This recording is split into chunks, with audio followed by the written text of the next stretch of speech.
Welcome to the Grand Theft World podcast, hosted and distributed by GrandTheftWorld.com.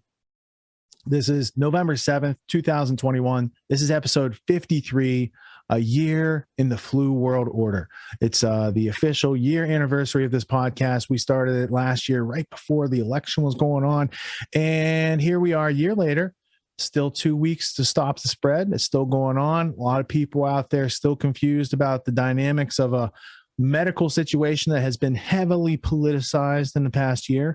We have left a whole lot of breadcrumbs over the past 52 plus episodes, because there's another special edition episode in there where we expound upon the copious amounts of evidence and documentation from official sources, CDC, WHO, United Nations, FDA, that contradict what is the common health policies out there that are being mandated for children now, ages 5 and up, experimental authorizations that are experimental.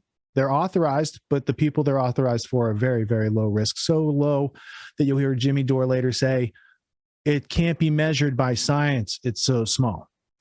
Sponsored by Pfizer. Okay. So what is the result of all that money being spent on news outlets? Here's how they're going to report child vaccines being approved. Vaccines being approved for children.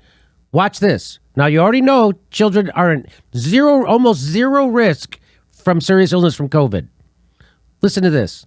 Let's bring in NBC senior medical correspondent, Dr. John Torres. Dr. Torres, good morning to you. As Kathy mentioned, that new poll finds about 2/3 of parents are hesitant to get their kids the shot. What is your advice to alleviate some of their concerns?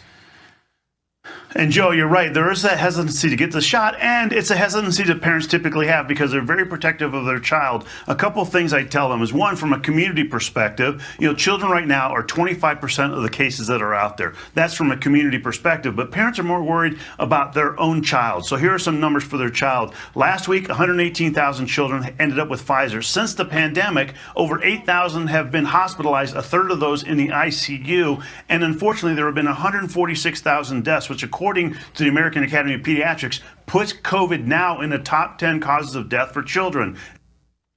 I don't know where this guy's getting his information, but it's wrong.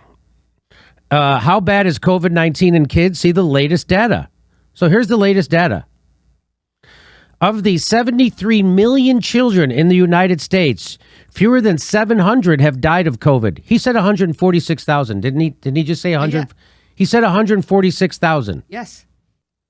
And I'm going to guess that almost all of them had comorbidities or were obese. So we're going to be talking about the Aaron Rodgers situation. Who's that? He's a professional NFL quarterback who has come out and started to speak a little truth back to power. Number one, if the vaccine is so great, then how come people are still getting COVID and spreading COVID and unfortunately dying from COVID? Like, if the vaccine is so safe, then how come the manufacturers of the vaccine have full immunity? So let's just step back and realize, like, this vaccine is revolutionary, the things that they're doing. However, we don't know a whole lot about it. And to just say that it's a blanket for all that ails you, in my opinion, is wrong and reckless.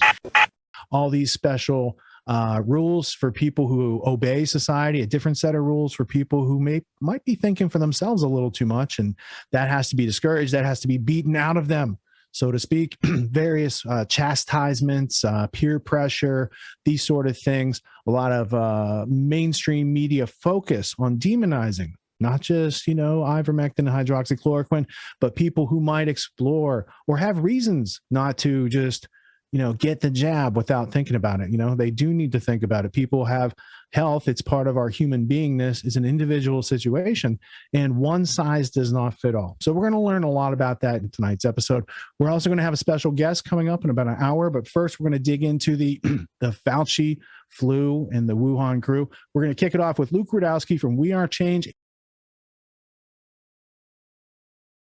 If you haven't heard about our Grand Theft World community membership, here are a few of the things you've been missing. a mobile app where you can access replays of the Grand Theft World podcast and show notes, access to the Grand Theft World community on Discord, where we crowdsource news and resources, and you can contribute to the show, the opportunity to participate in the Grand Theft World bi-weekly town hall, exclusive content from Richard Grove, including behind-the-scenes footage and future access to unpublished material, 93 episodes of the Peace Revolution podcast, and the Grand Theft World newsletter delivered straight to your inbox each week. If you want to stay ahead of the great game, visit us at grandtheftworld.com, click or tap the button in the top right-hand corner, and join a vibrant community of researchers blazing a new path to truth. We'll see you there.